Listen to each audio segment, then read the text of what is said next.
Bonjour à tous et à toutes, chers supporters lensois. Aujourd'hui, on se retrouve pour une nouvelle vidéo avec notre correspondant but, William Tertrain, notre correspondant Lens. On va tout de suite passer au classement avant de parler du match à venir. Lens contre Brest. Les Lensois sont dixièmes. On l'avait fait le classement la semaine dernière. On était dans les derniers, notamment avec Marseille. Nice et finalement ces équipes-là recollent au classement également. Donc c'est plutôt une bonne chose. Lens, on sait, cette année va sans doute jouer allez, le top 7, le top 6. Pour le moment, on est à peu près dans les temps, William. Oui, salut Louis, salut tout le monde. Effectivement, Lens qui a gagné quelques places avec un classement, effectivement, encore une fois, très anecdotique, hein, on le rappelle, mais voilà, c'est un petit peu pour la forme. Lens est dixième avec, comme tu l'as dit, un objectif, aller plus globalement de première partie de tableau, top 9, top 8, avec l'ambition de titiller les places européennes si possible.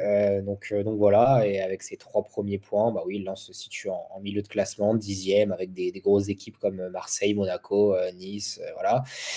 Parce que Lens, on va quand même en parler, sort d'une belle victoire face au Havre. Enfin, belle victoire dans le sens où il fallait la chercher celle-là parce que c'était très très très difficile. C'est vrai qu'on aurait pu s'attendre à une équipe du Havre qui allait jouer un petit peu plus bloc bas. D'ailleurs, ça a fait réagir sur nos dernières vidéos, mais tant mieux. Et au final, c'est bien parce que le Havre a été clairement l'équipe limite la plus entreprenante.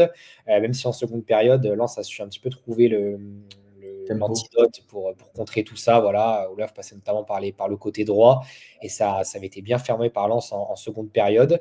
Donc voilà, très beau match du Havre également. Ils auraient mérité quand même un petit peu mieux, je trouve. Mais ce sont des matchs l'année dernière avec le gros manque de réalisme de Lens. Peut-être que Lens n'aurait pas réussi à gagner ces matchs. Donc là, c'est bien, ça a fait. Voilà, il y a eu très peu de tirs cadrés, mais au moins ça a fait 2 buts. Donc tant mieux, on peut que s'en réjouir. Voilà.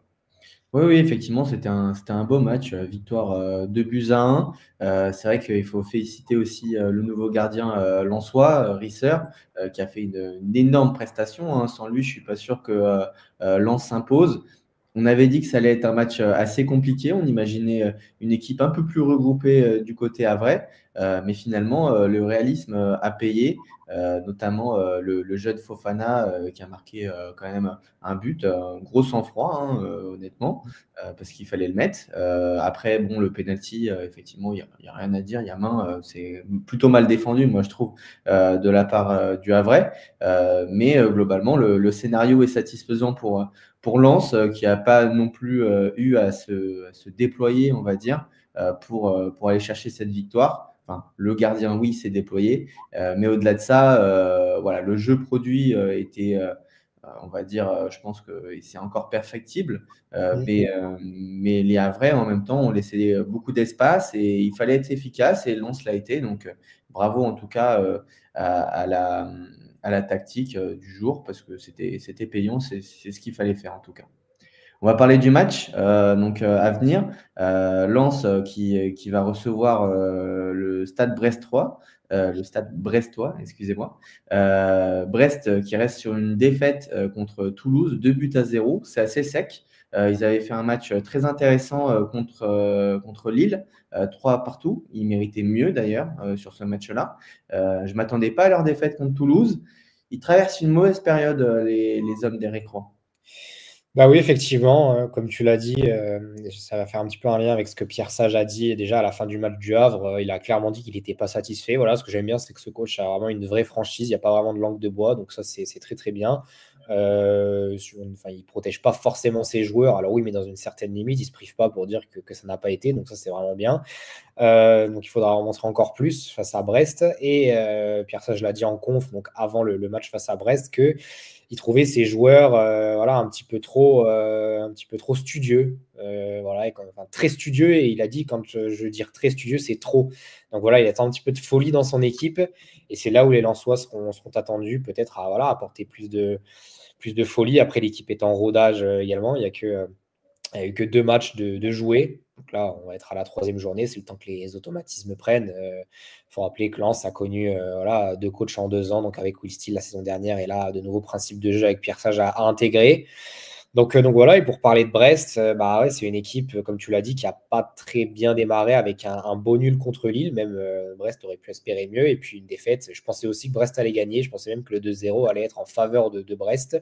Mais au final, bah oui, c'est pas passé. Sachant que pour cette rencontre, bah, Brest sera privé du maître à jouer Pierre Lesmelou qui va rejoindre le Paris FC. Donc ça, grosse perte. En même temps, bonne nouvelle pour Lens.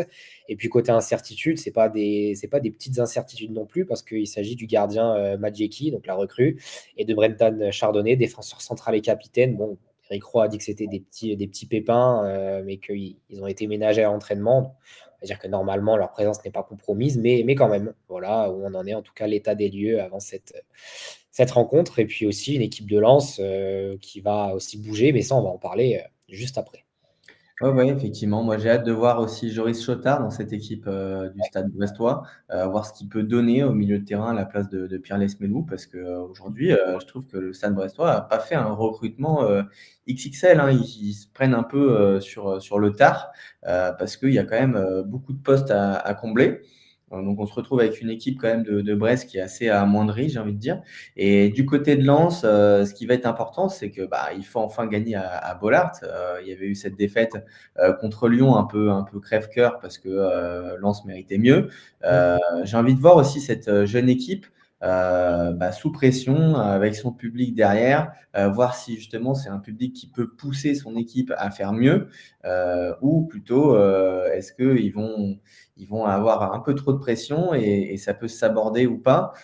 Donc ça, j'ai très envie de voir bah, le comportement tout simplement des hommes de Pierre Sage, parce que pour moi, c'est le bon moment en tout cas de prendre Brest. Je pense qu'ils sont encore en rodage, le recrutement n'est pas fini de leur côté.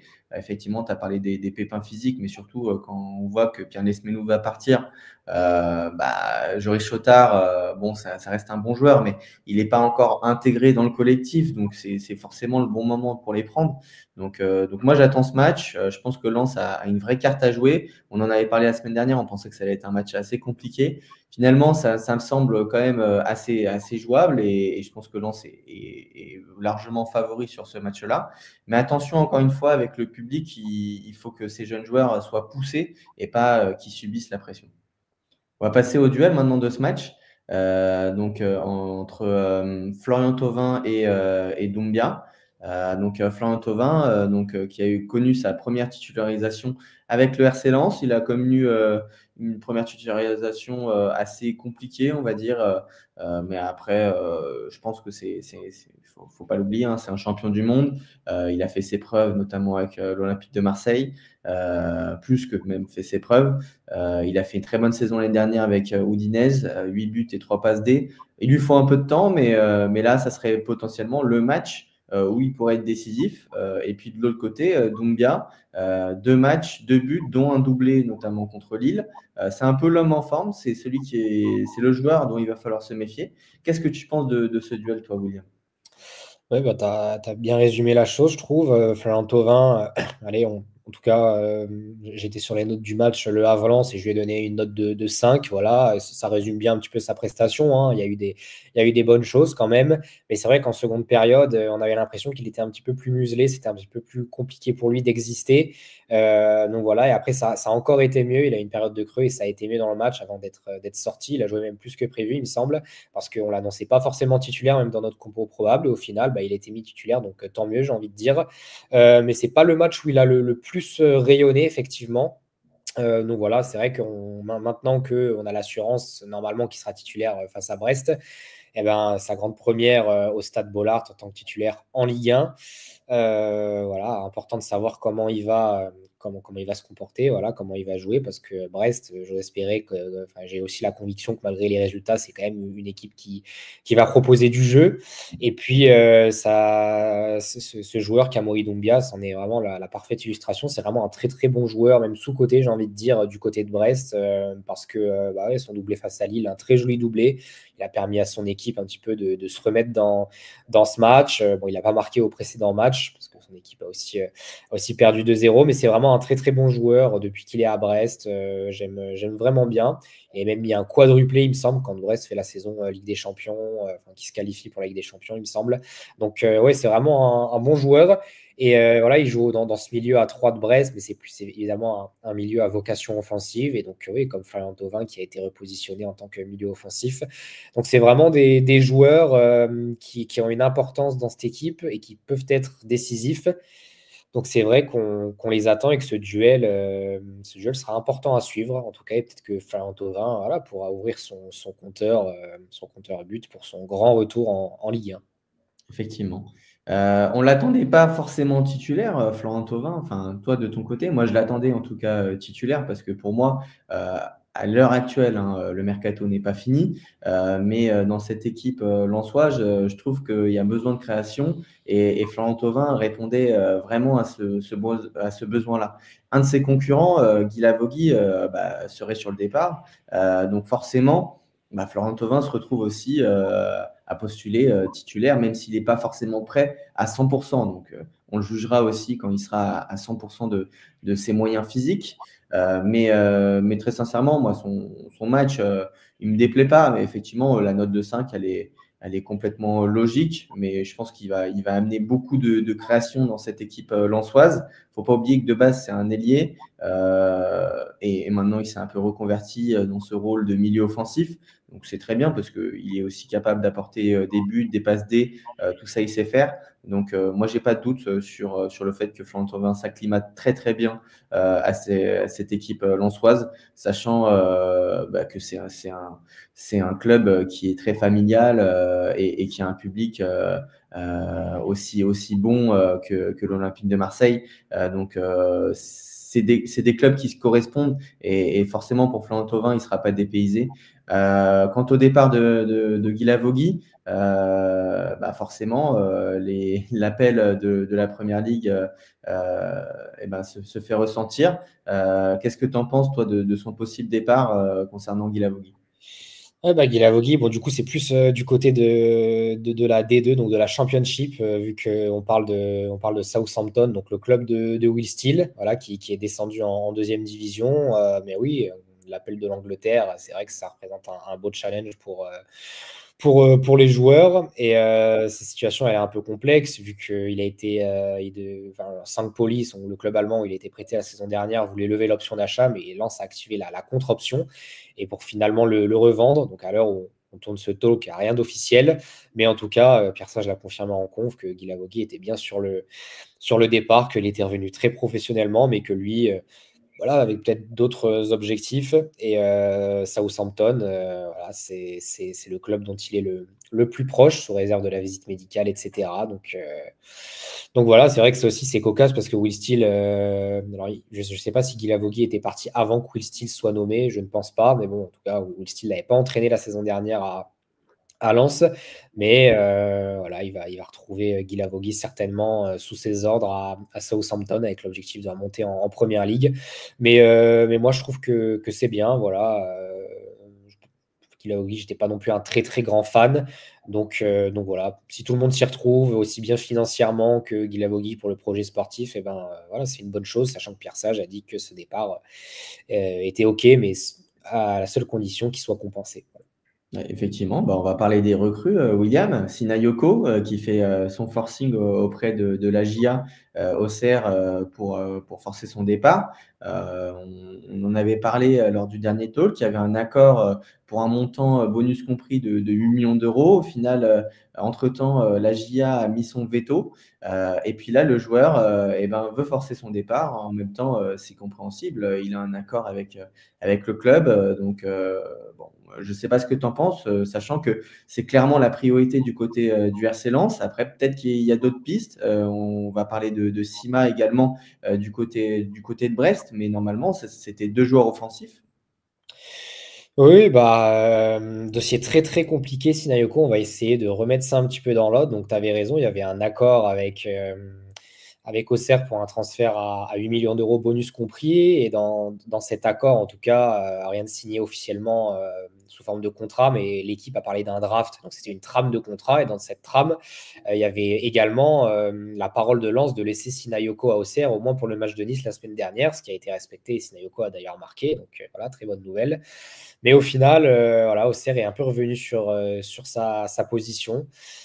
soit alors pour renégocier le montant, soit le temps de trouver un remplaçant, ou même soit par la volonté de garder Sinayoko qui a un canon de contrat. Et voilà, même si la prolongation n'aboutissait pas, peut-être le garder un an et le perdre libre donc la saison prochaine.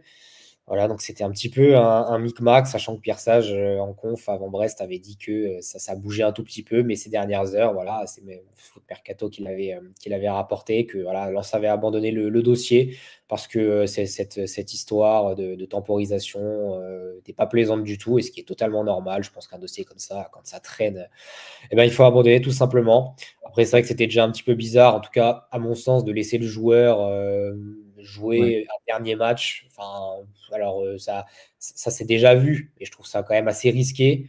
Et j'ai envie de dire, ça sentait déjà un petit peu le roussi au départ avec ça. Mais voilà, ça s'est un petit peu trop péternisé. Et puis Lens a dit stop. Je pense que c'est la bonne décision. Voilà, faut pas s'embêter avec des dossiers qui traînent en longueur comme ça. Le joueur, pour le coup, il y a eu aussi un petit imbroglio parce qu'il ne s'était pas entraîné. On avait dit qu'il faisait le forcing, mais au final, il s'était entraîné en salle. Et a priori, il suivait son programme naturel parce qu'il y avait une gêne au genou. Et puis le jour d'après, il avait été vu à l'entraînement avec ses coéquipiers. Donc, est-ce qu'il a réellement, lui, fait le forcing pour partir? Je ne sais pas non plus. A priori, c'était l'équipe qui l'avait dit. Il n'était pas contre rester à Auxerre non plus, même s'il voulait signer à Lens, mais rester à Auxerre, c'était pas son club formateur, hein, c'était pas non plus horrible pour lui, il aurait été totalement pour. Donc voilà, il y a plein d'éléments dans ce dossier, mais en tout cas, ce qui est sûr, c'est que maintenant, ce dossier est derrière. Et voilà, et puis bah, je me permets de rebondir sur Sima, parce qu'on parlait de deux joueurs offensifs, Louis, et tu as raison, parce que Sima, pour le coup, ça serait plus pour remplacer Guy Lavogui. Ouais. C'était une piste qui avait été évoquée il y a quelques jours. Et là, bah, a priori, c'est de plus en plus chaud pour Sima, qui viendrait donc, ouais, dans un rôle de soutien du numéro 9, et pas forcément donc de numéro 9 pur, parce qu'effectivement, normalement, il devrait y avoir deux recrues offensives, donc un joueur pour remplacer Guy Lavogui et un vrai numéro 9. Donc voilà, un temps, on aurait pu rêver en parlant de Le Paul ou Stassin, mais ces joueurs-là sont plus associés du côté du Stade Rennais, qui risque de faire les deux, donc c'est assez incroyable. Mais voilà, pour cette quête effrénée de joueurs offensifs, et je pense que le mercato vraiment va être fou jusqu'à la dernière minute, jusqu'à lundi 20h du côté de Lens. Ouais. Après, pour rebondir juste sur tes propos sur Lucas Tassin, pour le moment, rien n'est fait, hein, parce que vu la première proposition rennaise, 15 plus 2 de bonus, on est très loin quand même des attentes de Kilmer Sport. Et dans ces cas-là, je pense que même si c'est ça le montant, je pense que Lens peut tout à fait s'aligner, hein. On se souvient Oui, qu'au début du mercato, il y avait un accord avec un attaquant Brice pour, Guillemot. voilà, pour à peu près 15 millions d'euros. Mm. Après avoir le montant, je pense qu'il va être aussi négocié, notamment si un joueur, je vois qu'il y a la rumeur Yacine Adli, donc là, pareil, c'est un montant également. Voir si ce joueur va mettre un peu l'enveloppe du numéro 9 à la baisse. Mais Yacine Adli, pour moi, ce serait une super recrue pour le RC Lens, notamment pour combler le départ de Diouf, parti à l'Inter de Milan. Je trouverais que c'est vraiment une vraie bonne pioche, sachant que c'est un joueur qui est très adapté à la Ligue 1, il connaît très bien. Mm. Et puis techniquement, il est très bon aussi. Physiquement, il a des datas qui sont supérieures à la moyenne. C'est un joueur qui n'a pas performé, on va dire, au Milan, mais on est sur un joueur, en tout cas en Ligue 1, on le connaît et on sait ce qu'il peut apporter. Je ne sais pas ce que tu en penses, William. Ouais, ouais, exactement. Bah, déjà, la source, c'est Milan Presse, il me semble. Donc, c'est voilà, un média autour de Milan qui parlait d'un intérêt pour Yacine Adli, dans l'optique de remplacer Andy Diouf, sachant que cette rumeur m'a un petit peu. Enfin, j'étais un petit peu surpris parce que Lens est fourni au milieu. Il y a eu même Mamadou Sangaré de recruter qui était un petit peu pressenti pour remplacer Diouf, même si ce n'était pas le même profil. Donc, pour moi, ça inclurait quand même un départ au milieu de terrain, hein, obligatoirement. Et puis, il faut aussi dire que entre-temps, Foot Mercato, et plus précisément Sébastien Denis, a démenti l'info. Donc voilà, je pense que c'est une piste, effectivement, comme tu dis, alléchante, parce que c'est un joueur, il me semble qu'au milieu, il peut jouer un petit peu à tous les postes. Il a un peu évolué dernièrement en milieu défensif, il peut aussi évoluer milieu central, offensif. Donc c'est un joueur polyvalent au milieu, et je pense que ça serait une bonne recrue, avec effectivement 100 matchs de Ligue 1 tout pile, avec un avec Paris et tous les autres avec Bordeaux. Donc voilà, après, c'est vrai qu'on en parle parce que c'est quand même ça serait quand même une belle recrue, mais personnellement, je pense pas forcément que ça se fera. Donc, voilà. Après, est-ce que l'idée du RC Lens, c'est pas aussi de faire la place à Fofana finalement, de prendre Sima qui peut jouer, qui peut combler plusieurs postes, au moins jusqu'au mercato hivernal et voir ce que ça donne, si jamais il y a vraiment pas la perle rare sur le Ah oui. marché. Parce que là, on se retrouve à quand même 4 jours de la fin. Le temps tourne et à moins d'une grosse enveloppe sur un joueur confirmé parce qu'aujourd'hui, il n'y a pas de nom pour le poste de numéro 9 pour le RC Lens. Donc, je me demande si le plan, c'est pas justement de prendre un complément au milieu de terrain qui peut jouer à peu près un peu partout. Tu l'as dit, Yacine Adli, milieu défensif, milieu central, milieu offensif. Ce sera peut-être pas lui, mais dans ce registre-là, en tout cas, pour remplacer Guilavogui. Et puis après, derrière, faire confiance à Fofana et puis mettre Sima dans ses pattes pour voir ce que ça donne. Ouais, bah, en tout cas, Pierre Sage a dit que lui, il espérait deux offensifs de plus, mais comme tu as dit, je pense que s'il n'y a pas de perle rare, effectivement, et ben, c'est pas impossible que tu te retrouves à faire un offensif, à savoir Sima. Et puis après, oui, Pierre Sage l'a toujours dit, hein, il préfère faire confiance aux joueurs qu'il a, et notamment aux jeunes, plutôt que Mm. de convoquer, enfin, en tout cas, de faire venir un joueur qui apportera pas de plus-value. Donc effectivement, on peut se retrouver dans ce cas de figure-là, parce que tu es à quelques jours de la fin du mercato, tu es plus proche de la fin que du début. Et voilà, le marché des neufs est en train de se décanter. En tout cas, en Ligue 1, enfin, en France, les noms de Le Paul et Stassin, c'était un petit peu les noms les plus suivis. Là, on pense à Igaman même. Ça mérite quand il y a une petite phrase dessus, parce qu'Igaman, je ne sais pas si tu te rappelles, Louis, mais on avait fait un talk, il me semble, en tout début de mercato, et où je l'avais mis dans mon 11. Et puis on débattait un petit peu sur le prix, et au final, Lille va arriver à le faire venir pour un petit peu plus de 10 millions d'euros. Pour 10 moi, millions. C'est une ouais, super négo. Hein. c'est une super offre. Donc pour moi, Lens avait carrément les moyens de s'aligner dessus. Et Lille fait une superbe opération. Et sincèrement, c'est à la fois étonnant, mais à la fois, je me disais qu'il aurait pu partir entre 10 et 15. Mais il y avait des montants supérieurs évoqués dernièrement. Mais là, ouais, Lille qui le fait venir pour 12, il me semble. Donc c'est vraiment une très très belle affaire. Donc voilà, là, le marché des neufs est en train de se décanter. Et c'est sûr que si Lens passe à côté de la perle rare, ou s'il ne la trouve pas, et ben ouais, on pourrait se retrouver avec oui, des joueurs, Fofana, en qui Sage fait confiance. Et voilà. Après, on demande qu'à être surpris. On a été plutôt surpris, je trouve, sur ce mercato Oui, lensois. Donc, je m'attends aussi à finir sur une surprise avec le numéro 9. Après, le problème, c'est j'ai peur que les dirigeants se retrouvent avec des seconds plans. Quand tous tes plans A sont passés, bah forcément, il y a des joueurs qui vont remplir des cases, mais ils vont pas toutes les cocher. Et je me demande si vraiment investir un montant significatif quand même pour le RC Lens dès cet été sur un plan B, on va dire, c'est vraiment la bonne idée ou est-ce que faut temporiser, voir comment se passe la demi-saison avec Fofana, qui, ma foi, peut très bien tenir la route, je l'espère en tout cas. Et avec Sima derrière, je pense que ça peut le faire. Après, il y a des blessures, il y a ce genre de choses, mais il y a quand même allez, on va dire, un potentiel que ça marche. Mais c'est aussi prendre un risque sur la saison et les ambitions du club. Donc là-dessus, il faut voir ce que veulent vraiment les dirigeants. Est-ce qu'il faut signer un neuf à tout prix, quitte à ce que ça ne soit pas le bon, ou est-ce qu'il faut attendre et dans ces cas-là, bah, dans 4 jours, on aura la réponse, en tout cas, William. ouais. Concernant Wesley Saïd, il y a eu du coup une déclaration. Alors, attendez, ça ne s'affiche pas. L'avenir de Saïd. En étant à 1 an de la fin de son contrat, tout le monde peut être concerné par cette situation. Je suis très fier d'être déjà à Lens. Il me reste 1 an, on verra comment ça se passe. Mais moi, je ne suis pas du tout perturbé par ce genre de situation. J'ai envie de faire le maximum comme toutes les années. Alors, on connaît bien Wesley Saïd. On connaît le talent de Wesley Saïd. Effectivement, il a été très rarement épargné par les blessures. Mais là, il se retrouve à 1 an de la fin de son contrat. Il fait plutôt un bon début de saison. Tu as envie de lui laisser sa chance cette année, William? Eh ben, de toute façon, ouais, quand on parlait, en tout cas lors de talk précédents, Pierre Sage lui fait confiance. Il a parlé de son positionnement. Saïd, effectivement, il est plus voué à évoluer en numéro 10, 9,5 et pas en 9. Pierre Sage le voit comme ça, un petit peu comme quand Saïd jouait sous Francaise également, il jouait plus sous l'attaquant. si ça lui arrivait de jouer en pointe. Mais voilà, je pense qu'il aura son rôle à jouer cette saison. Il a été bon en préparation, comme toutes les années. Et puis contre le Havre, il s'est illustré avec un but sur penalty et une passe décisive pour Fofana. Donc voilà, il démarre bien la saison, un but, une passe D en 2 matchs.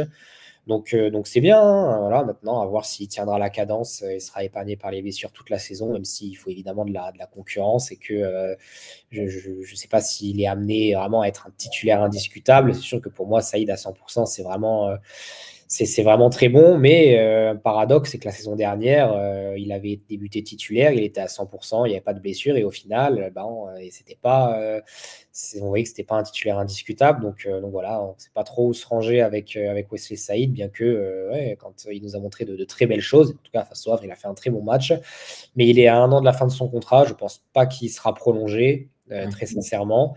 Mais en tout cas, voilà, j'ai aucun doute sur le fait que ça soit vraiment un grand professionnel. Et puis voilà, en tout cas, il compte beaucoup pour Pierre Sage, ça c'est sûr. Ouais, de toute façon, c'est un joueur inconstant, ça on le sait depuis pas mal d'années, hein, parce que vu le talent qu'il avait montré, notamment en jeune, on aurait pu penser que sa trajectoire au niveau de sa carrière serait bien plus phénoménale que là, aujourd'hui, il a une bonne carrière, mais c'est vrai que les attentes étaient placées quand même beaucoup plus haut pour Wesley Saïd. Mais aujourd'hui, il a 30 ans, il commence une bonne saison, pourquoi pas espérer vivre une très belle saison à Lens. Et puis après, on verra pour la suite, effectivement, prolongation ou pas prolongation. Ça, c'est une question que les dirigeants se poseront en fonction de la saison de Wesley Saïd.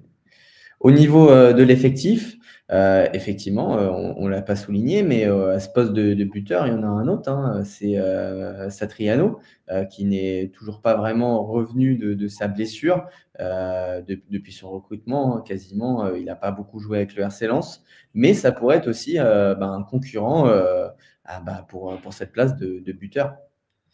Oui, le poids sur l'effectif, effectivement, Satriano, donc qui a encore un petit peu mal à son pied. C'est pour ça qu'il était absent au Havre la semaine dernière. Donc c'est un petit peu embêtant parce que c'est un joueur qui n'a pas joué beaucoup de minutes du fait de sa grosse blessure la saison dernière.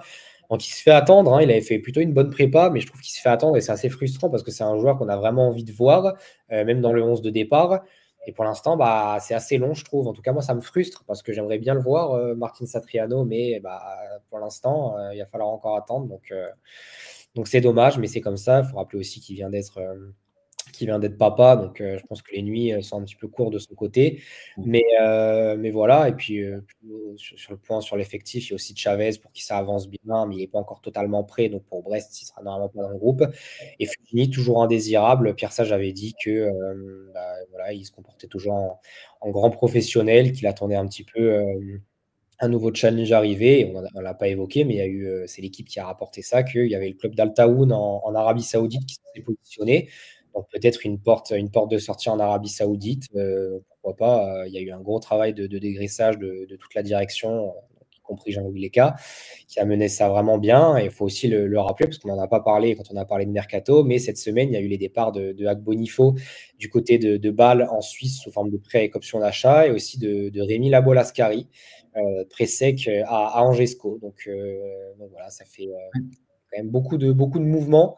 Et puis je pense que voilà, il va y avoir Guy Lavogui dont on a parlé, et peut-être Fugini, ça sera le dernier mouvement. Et là, en tout cas, au niveau des sorties, Jean-Louis Leca, et je pense qu'on peut déjà le dire, a livré un gros travail, enfin l'ensemble de la direction, un gros travail, parce qu'il y avait vraiment beaucoup de boulot. Et maintenant, pour les arrivées, je pense qu'il faudra aussi juger sur le terrain en fonction des matchs. Voilà. Concernant juste la Bolascari, je trouve que c'est un deal forcément pour lui, en tout cas lui qui revient d'une blessure, c'est forcément bien parce qu'à Angers, il aura forcément du temps de jeu et c'est un joueur quand même qui a montré des qualités indéniables à Lens. Mais c'est vrai que s'il n'y a pas de neuf qui arrive, moi j'aurais voulu le conserver au RC Lens. Je pense qu'il aurait eu sa carte à jouer dans cet effectif, en tout cas avec un Martin Satriano, tu l'as dit, c'est frustrant. Il joue quasiment pas parce qu'il a toujours des petits pépins physiques. Pour moi, il aurait vraiment eu sa carte à jouer parce que je lui ai trouvé vraiment des qualités. En tout cas, pour moi, c'était une des révélations. Et bon, il va s'épanouir à Angers, en tout cas en prêt. pourquoi pas. De toute façon, pour le joueur, c'est très bien. Honnêtement, il a besoin de jouer, il revient d'une blessure.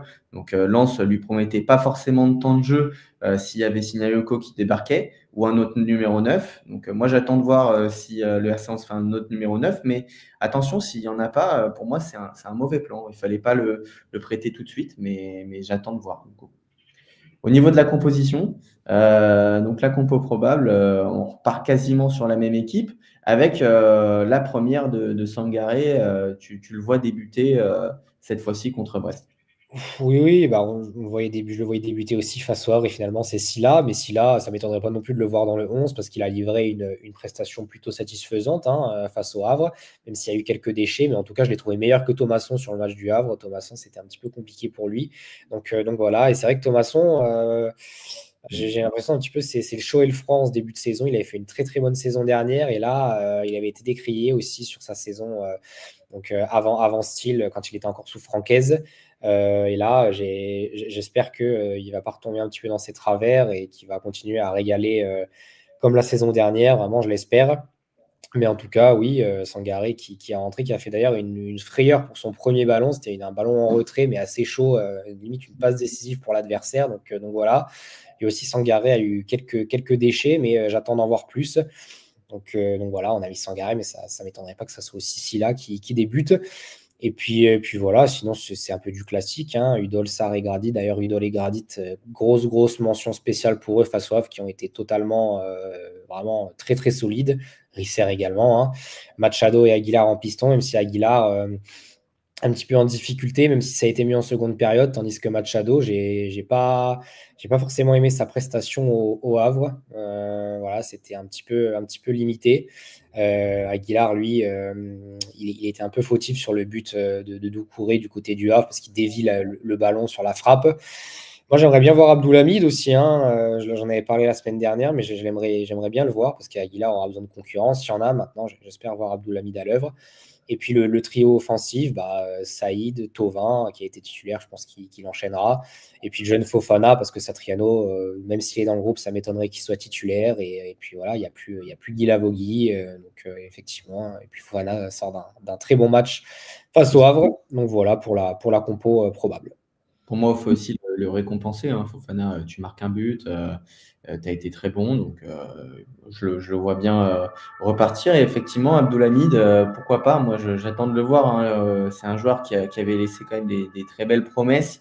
Il n'avait pas vraiment réussi son passage à l'AS Roma, mais c'est un joueur qui peut vraiment apporter dans un rôle encore plus offensif que Aguilar au RC Lens et ça peut changer aussi un petit peu l'élan. Là, Lens, ça n'a pas été entreprenant face au Havre, mais je pense qu'un joueur aussi dangereux que Abdoulhamid, ça peut aussi faire des frayeurs aux équipes adverses de laisser ce genre de joueur avec un peu d'espace. Ça peut être plus compliqué que quand c'est Aguilar qui joue. On va passer au prono, William.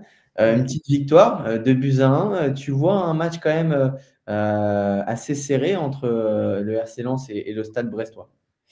Oui, alors je suis très content parce que moi qui d'habitude au prono, je suis pas très bon. La semaine dernière, ça a bien marché. J'ai pronostiqué 2-1 et c'était le bon score. Donc j'espère que la série va continuer en tout cas. 2-1, oui, parce que alors Brest sort d'un match sans marquer, mais on a marqué quand même 3 face à Lille. Et puis voilà, il y a quand même des atouts offensifs. On a parlé de Doumbia notamment. On peut parler d'Ajorc aussi, qui aime bien marquer contre Lens. Mais je vois quand même, je vois Lens signer sa première victoire à domicile de la saison, sachant que les supporters ont pas mal souffert, entre guillemets, la saison dernière à domicile avec beaucoup de défaites. Il y en a une en début de saison face à Lyon. J'espère en tout cas que ça sera la seule et unique. Mais voilà, pour lancer cette troisième journée de Ligue 1, oui, je vois une victoire de 1. Ouais, effectivement, moi je vais suivre sur ce pronostic. Même si le Stade brestois qui va perdre Lesmelou, j'ai hâte de voir comment va se composer un peu cette équipe parce que c'est quand même un des cadres, hein, même s'il il a été souvent blessé et Brest s'en était sorti sans lui mais, pendant un certain moment. Mais c'est vrai que c'est un joueur à chaque fois qui revient et qui s'impose et c'est un joueur très important qui va du coup coup signé normalement au Paris FC. C'est une très bonne recrue d'ailleurs pour le Paris FC, je tiens à le souligner. Au niveau des buteurs, tu vois enchaîner Fofana. Moi, personnellement, je miserais un peu plus sur Saïd. Oui, c'est vrai que ben, vu que j'ai pronostiqué 2-1, effectivement, en deuxième buteur, on peut mettre Saïd, je te rejoins, mais j'avais aussi envie de mettre en avant Ryan Fofana, qui a signé, on l'a dit, un très bon match face au Havre avec un but, et je le vois enchaîner parce qu'il a beaucoup de qualité, ce jeune, vraiment. Je pense que c'était même pas forcément prévu qu'il ait ce rôle-là en début de saison. Plus un rôle peut-être de remplaçant, mais vraiment, je le vois enchaîner. En plus, ça parlait d'un prêt, peut-être, dans un club de Ligue 2. Alors, j'ai plus l'identité, Annecy ou Rodez. Il me semble que c'était plus Annecy, mais au final, il devrait pas quitter Lens, il devrait rester, donc assez logiquement. Donc tant mieux, et j'espère le voir enchaîner, en tout cas. On l'espère. Et du côté de Brest, Ludovic Ayork, qui n'a pas encore vraiment lancé sa saison, mais ça reste quand même, on va dire, un emblème de la Ligue 1 dans ce poste de numéro 9, en tout cas de cette Ligue 1-là, sur ces dernières années. C'est un danger, on va dire, forcément, à chaque match. On se dit que Ayork peut planter. Exactement, voilà. En plus, grand de taille, donc les ballons de la tête aussi, c'est pour lui. Et puis, il adore marquer, comme je l'ai dit, face au RC Lens à chaque fois. Enfin, il compte souvent des buts face à Lens. Donc, c'est vrai qu'un but d'ailleurs, c'est évidemment, je ne vais pas dire c'est donné, mais bon, voilà, dans mon bingo du match, je le coche sans souci. Voilà. Et Ayork au RC Lens, t'en penserais quoi, par exemple? C'est qu'une Ah oui, proposition. oui, franchement, de toute façon, c'est vrai que sincèrement, la ligne d'attaque, alors j'ai parlé de la saison dernière, mais ça peut être valable aussi pour cette saison, même si cette saison, il y a Thauvin. Mais je pense que niveau des numéros 9, tous les autres clubs de Ligue 1 ont sans doute un meilleur numéro 9 en qualité que Lens, parce que même Angers, qui jouait le maintien la saison dernière, avait Le Paul qui marquait des buts, Ajorc pareil, Auxerre avait Sinayoko. Donc voilà, c'est vrai que Lens, j'ai l'impression que est un candidat au milieu de tableau, enfin en tout cas première partie de tableau, mais au niveau des attaquants, il y a beaucoup de clubs au-dessus de Lens. Je parle en pur numéro 9. Donc voilà, donc évidemment que je pense que Ludovic Ajorc aurait largement sa place dans cet effectif. Donc voilà. Effectivement. En tout cas, c'était tout, supporters lensois, pour ce talk. On vous souhaite du coup un très bon match et à la semaine prochaine pour de nouvelles vidéos. Merci à tous. Ciao.